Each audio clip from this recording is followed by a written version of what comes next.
Corona जानलेवा साबित हो रहा है। भारत में कोरोना से हाल बेहाल है और हाल बेहाल इसलिए है क्योंकि दुनिया के एक दिन के सबसे ज्यादा मामले हमारे भारत से सामने आ रहे हैं। एक दिन की सबसे ज्यादा मौत भारत में हो रही है। अब एक बार फिर से रिकॉर्ड तोड़ मामले सामने आए हैं। भारत में एक दिन में 4 लाख से ज्यादा लोगों में कोरोना पाया गया। कोरोना ने देश में तांडव मचाया हुआ है। कोरोना की दूसरी लहर इतनी खौफनाक होगी किसी ने सोचा भी नहीं होगा। देश में बीते 24 घंटे में कोरोना के सामने आए आंकड़े दहशत पैदा कर रहे हैं। कोरोना ने एक बार फिर अपना ही रिकॉर्ड तोड़ दिया। देश में बीते 24 घंटे में 4,12,000 से ज्यादा मामले सामने आए, तो वहीं 3,980 लोगों की कोरोना से मौत हो गई। देश में कोरोना के पहली बार इतने मामले सामने आए हैं।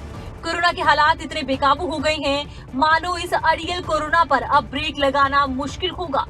आलम कुछ ऐसा है कि भारत में हर मिनट 125 से ज्यादा मामले सामने आ रहे हैं, तो वहीं हर 2 मिनट में एक मौत हो रही है। अब बात करते हैं बीते 24 घंटों के आंकड़ों की। 4,12,262 नए कोरोना संक्रमित पाए गए हैं। वहीं इस दौरान 3,980 मौतें हुई हैं। 2 करोड़ 10 लाख से ज्यादा लोग संक्रमित हो चुके हैं। 1 करोड़ 72 लाख से ज्यादा लोग रिकवर हुए हैं। एक्टिव केसों की बात कर लें तो ये आंकड़ा 35,66,000 से ज्यादा का है। कोरोना हर रोज अपने ही रिकॉर्ड तोड़ता नजर आ रहा है। कोरोना का कहर ऐसे बरप रहा है जो सोचने पर मजबूर कर रहा है कि आखिर इस कातिल कोरोना पर कब ब्रेक लगेगी। कोरोना के एक दिन में इतने मामलों का सामने आना जाहिर कर रहा है कि कोरोना के प्रति लोगों की लापरवाही किस कदर थी। अगर पिछले कुछ दिनों में कोरोना के बढ़ते मामलों पर एक नजर डालें तो लगातार कोरोना के मामले बढ़ रहे हैं। 2 मई की बात करें तो 3,92,488 केस सामने आए। वहीं 3 मई को 3,68,147 केस दर्ज किए गए। वहीं 4 मई को संक्रमितों का आंकड़ा 3,57,229 रहा। 5 मई को ये बढ़कर 3,82,315 तक पहुंच गया। वहीं 6 मई को कोरोना ने तमाम रिकॉर्ड तोड़ दिए और आंकड़ा निकलकर सामने आया 4,12,262 का। देश में कोरोना के इस भयानक विस्फोट के बाद अगर लोग अब भी नहीं संभले तो इसका अंजाम बेहद डरावना हो सकता है। लोगों की लापरवाही का आलम उन्हें मौत का मंजर दिखा सकता है। तो ऐसे में कोरोना के प्रति सावधानी बरतें और कोरोना नियमों का पालन करें ताकि इस बेलगाम कोरोना पर ब्रेक लगाई जा सके। कोरोना को लेकर भारत में पिछले साल और पिछली लहर में स्थिति बहुत अलग थी। भारत के रिकवरी रेट को लेकर दुनिया भर में तारीफ हो रही थी। भारत सरकार के प्रयासों को लेकर तारीफ हो रही थी, लेकिन इस बार हालात बहुत अलग हैं। इस बार सरकार और प्रशासन भी कोरोना के सामने मजबूर दिख रहे हैं। सरकार की ओर से जितने भी कदम कोरोना के खिलाफ जंग में उठाए जा रहे हैं, वो तमाम कदम, वो तमाम फैसले नाकाम और नाकाफी साबित हो रहे हैं। जरूरी ये भी है कि लोग सावधान रखें, जरूरी ये है कि लोग सचेत रखें, कोरोना से जुड़ी तमाम गाइडलाइंस का पालन हो ताकि कोरोना के खिलाफ जंग को सामूहिक प्रयासों से जीता जा सके। हरियाणा में कोरोना की दूसरी लहर का कहर बढ़ता जा रहा है। आखिर पिछले 24 घंटे में कितने मामले आए और कोरोना से कितने लोगों की मौत हो गई, इस रिपोर्ट में देखिए। प्रदेश में कोरोना का संकट गहराता ही जा रहा है।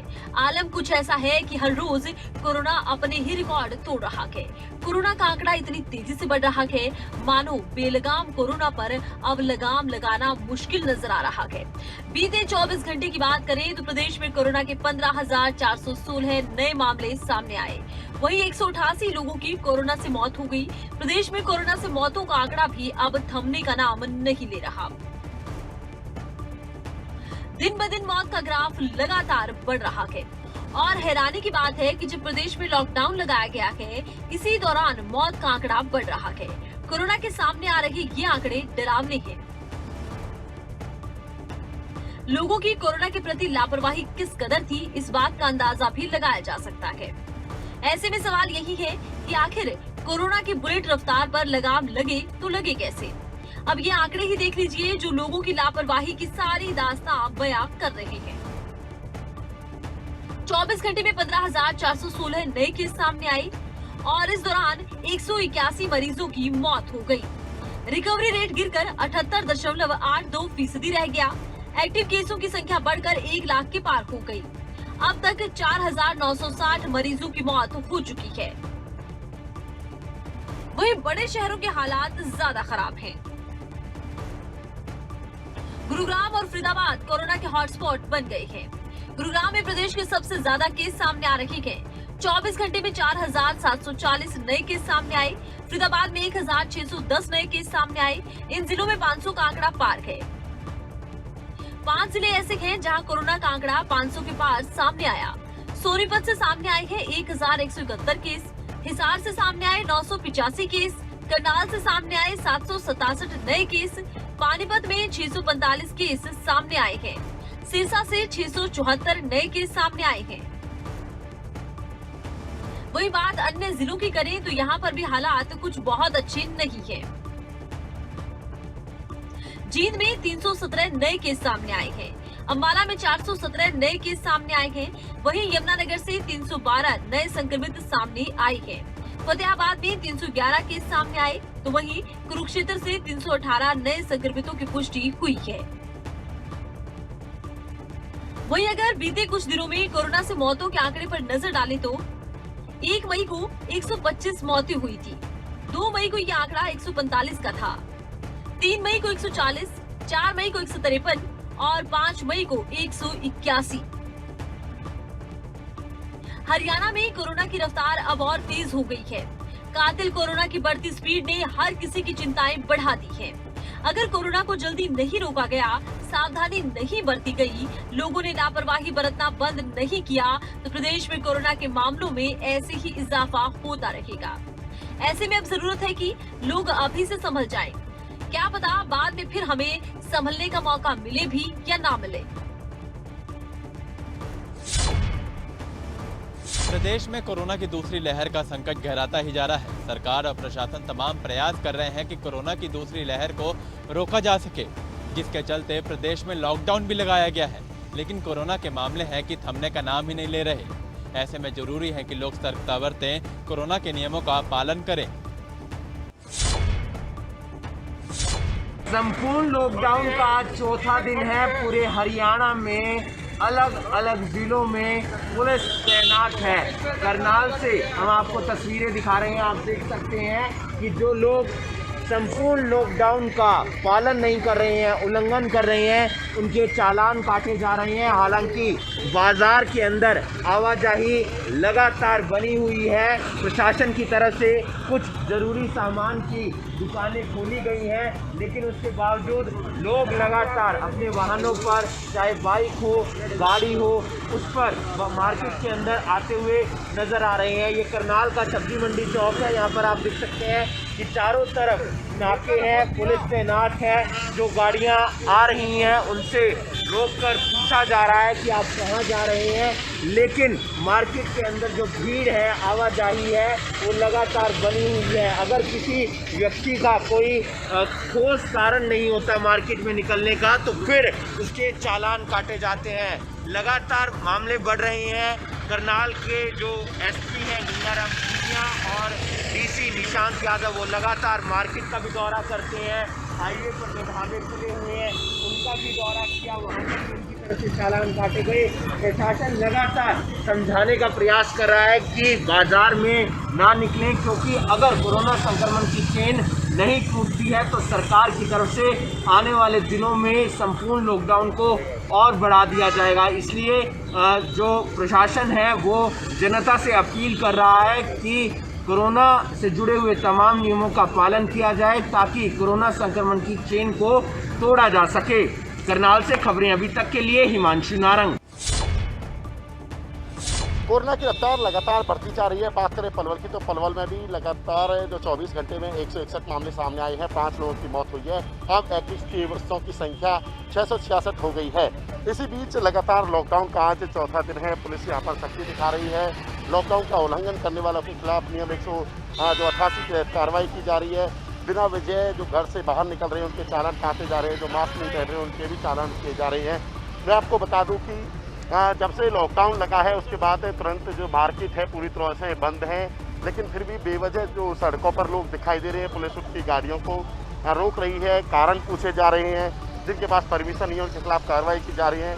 हमारे साथ यहाँ पर जो पुलिसकर्मी हैं जो लगातार अपनी ड्यूटी दे रहे हैं, उनसे बात भी करने की कोशिश करेंगे। किस तरह कार्रवाई की जा रही है जो बिना वजह घर से निकल रहे हैं? सर, जैसा कि विदित है, लॉकडाउन काफ़ी स्ट्रिक्ट हम लोगों ने शुरुआत से कोशिश कर रखी है, लेकिन उसके बावजूद आप लोग देख रहे होंगे कि रोड पे मूवमेंट रेस्ट्रिक्शन में नहीं आ रही है। पब्लिक बेवजह भी घर से काफ़ी निकल रही है। कोशिश यही है कि आम जन को बिना किसी परेशानी के और इमरजेंसी सर्विसेज के लिए, एसेंशियल सर्विसेज के मेडिकल कंडीशंस में हम उनको अलाउ कर रहे हैं, लेकिन फिर भी बहुत सारे लोग हैं जो बेवजह घूम रहे हैं। क्या बहाने लगाते हैं बेवजह घूमने वाले लोग? सर, शादी का सीजन है, नॉर्मली यही कि लगन सगाई है, शादियां हैं, या फिर किसी की डेथ है, या फिर मेडिकल पेशेंट हमारे साथ, दवाइयां हैं, और इनके लिए फिर कई बार हम मना कर भी नहीं पाते। क्या अपील करना चाहोगे ताकि बेवजह बाहर ना निकलें? लोगों से क्या अपील करना चाहोगे? लोगों से अपील यही है कि देखो, सरकार ने रेस्ट्रिक्शन डाल रखी है, उनका दृढ़ता से पालन कीजिए। कोई लंबा वक्त नहीं, देखो ज़िंदगी से ज़्यादा ज़रूरी शायद कोई चीज़ धरती पे नहीं है। हम कोशिश ये नहीं है कि ज़्यादा से ज़्यादा चलाने की जाए, नहीं, ये मजबूरन हमको करने पड़ रहे हैं। कोशिश यही कि ज़्यादा से ज़्यादा लोगों को अवेयर किया जाए ताकि लोग घर पे रुक सकें और कोविड के चैन को तोड़ा जा सके। पुलिस भी बार बार यही रिक्वेस्ट कर रही है कि बेवजह लोग घरों से ना निकलें, क्योंकि घर से बाहर निकलेंगे तो उनके खिलाफ नियम 188 के तहत कार्रवाई की जाएगी, क्योंकि जिले में धारा 144 लगी है। मैं आपको बता दूं कि लगातार यहाँ पर जो चेकिंग की जा रही है, पुलिस से सख्ती दिखा रही है, जो लॉकडाउन के नियम है उनकी पालना कराई जा रही है।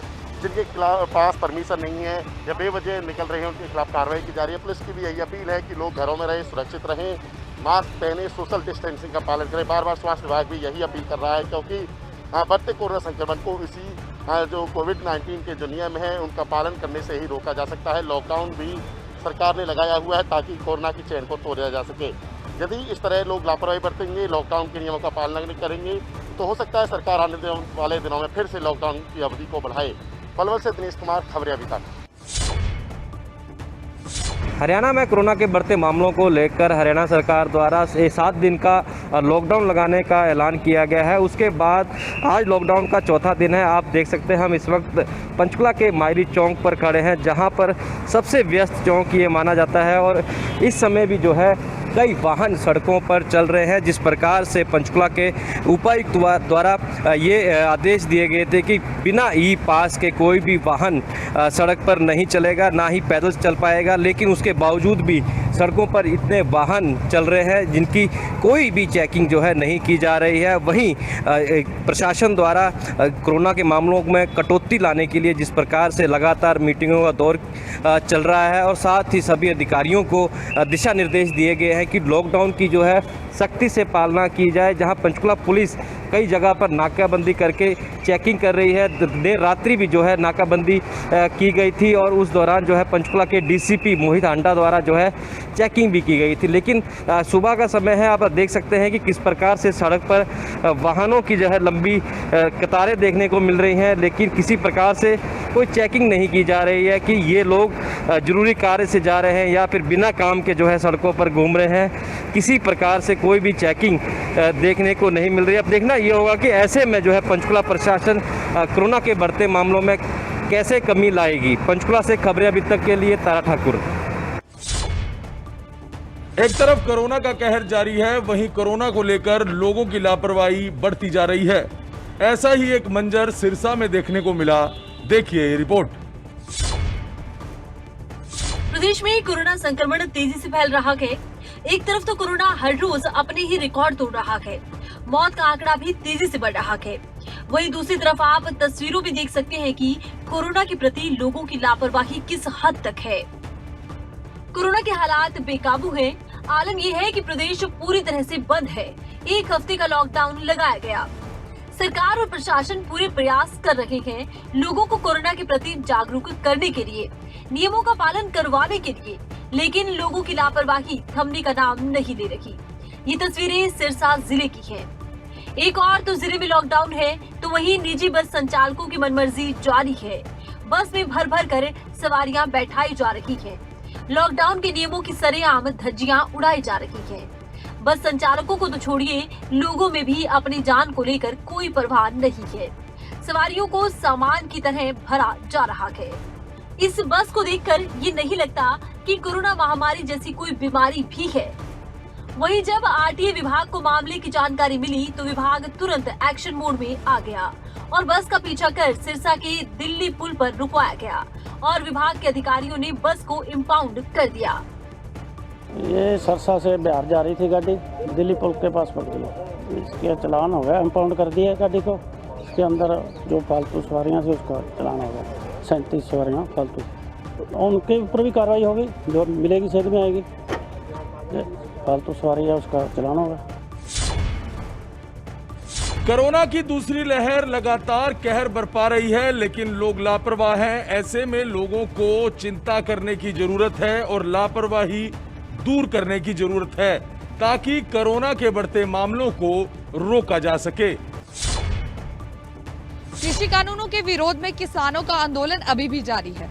सिंघू बॉर्डर पर पंजाब के किसान नेताओं ने बैठक की और बड़ा ऐलान किया है। क्या है वो ऐलान, इस रिपोर्ट में देखिए। नए कृषि कानूनों के विरोध में किसान सिंघू बॉर्डर पर अभी भी डटे हुए हैं। एक तरफ कोरोना ने कोहराम मचा रखा है, जिसके चलते अब प्रदेश में लॉकडाउन लगाया गया।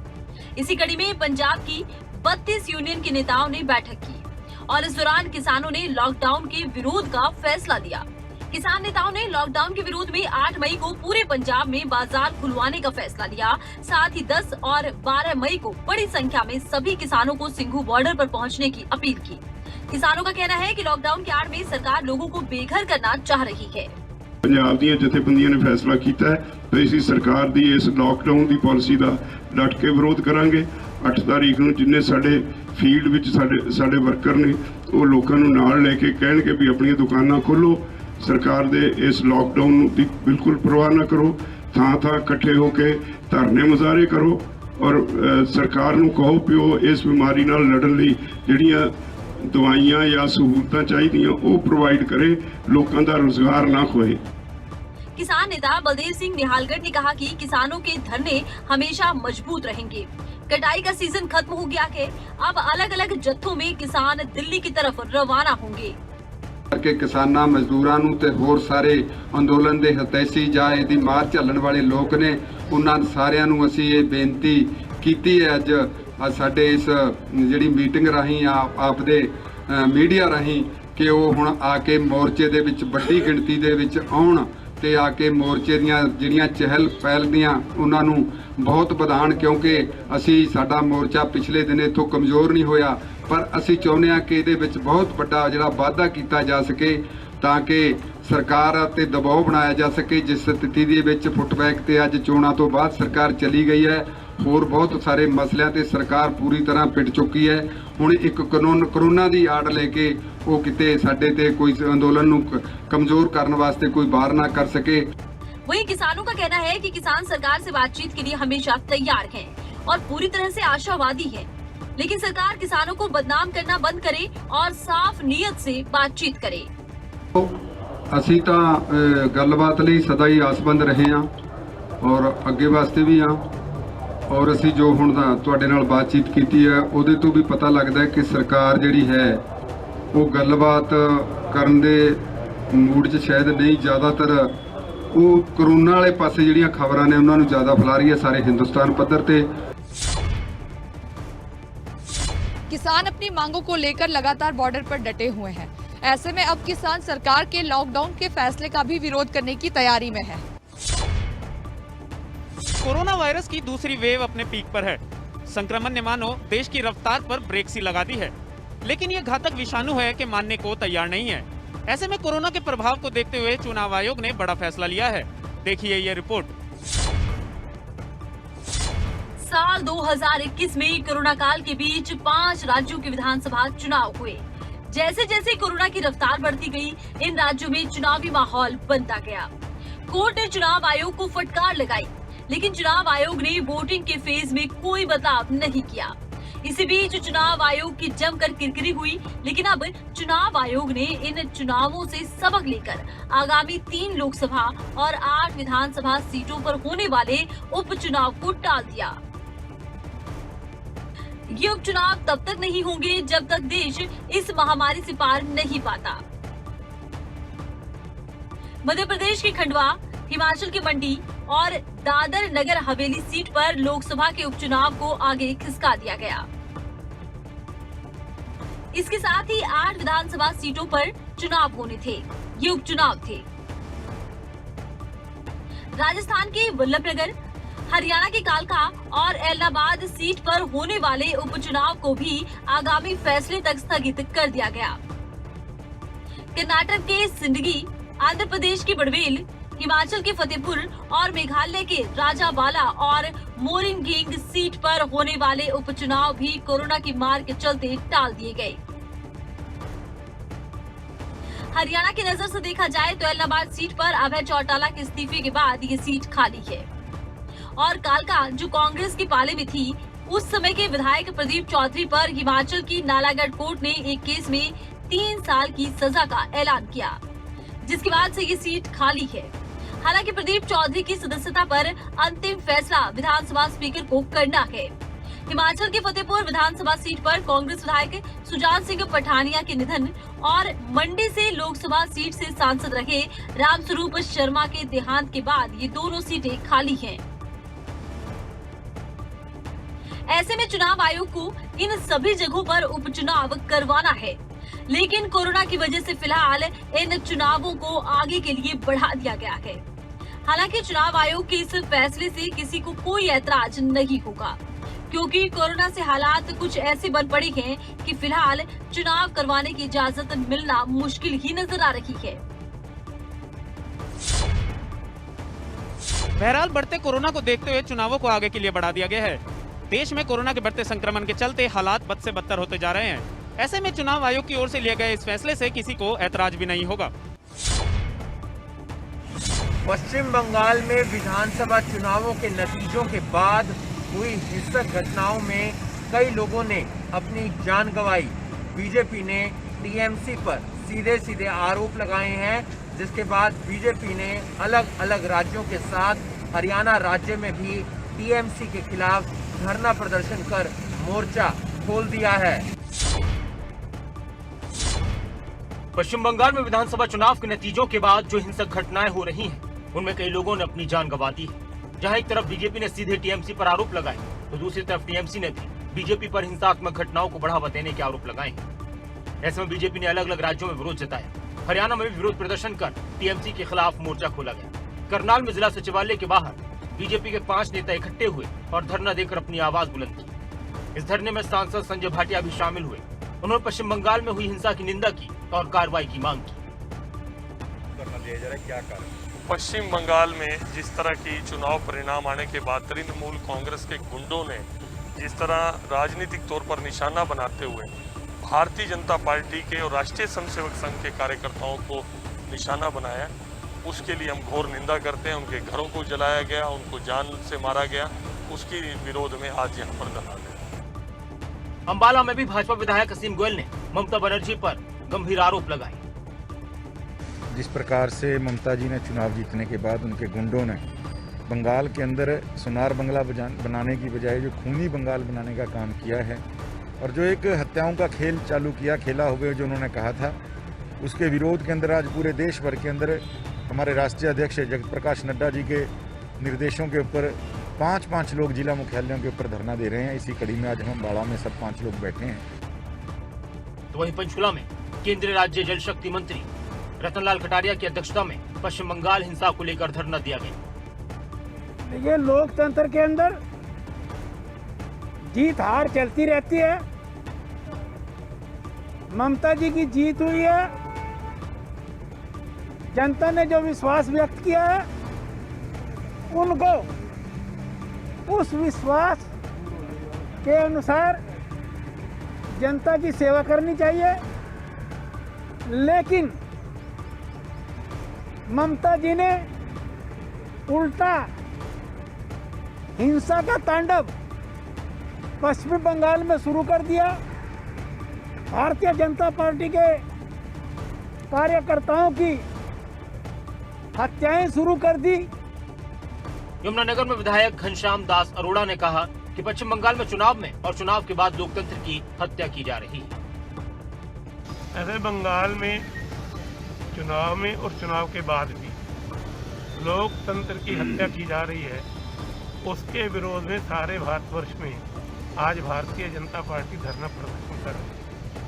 हम यमुनानगर में कोविड के नियमों का पालन करते हुए लॉकडाउन की जो शर्तें हैं उनका उल्लंघन न करते हुए प्रमुख कार्यकर्ता आपके सामने गिनती में हैं, उसके विरोध में धरने पर बैठे हैं। जहाँ एक तरफ बीजेपी की तरफ से ममता बनर्जी पर गुंडागर्दी के आरोप लगाए जा रहे हैं, तो वहीं दूसरी तरफ टीएमसी ने भी भाजपा पर हिंसात्मक घटनाओं को बढ़ावा देने के आरोप लगाए हैं। देश में पहले से ही कोरोना से स्थिति खराब है, ऊपर से ऐसी घटना चिंताजनक है।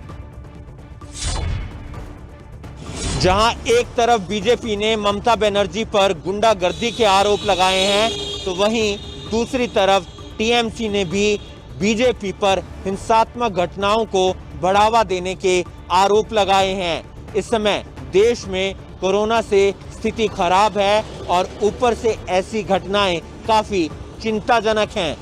अगर आपको हमारा ये वीडियो पसंद आया हो तो पेज को लाइक और शेयर करें और इसी तरह की हर वीडियो सबसे पहले पाने के लिए चैनल को सब्सक्राइब करें।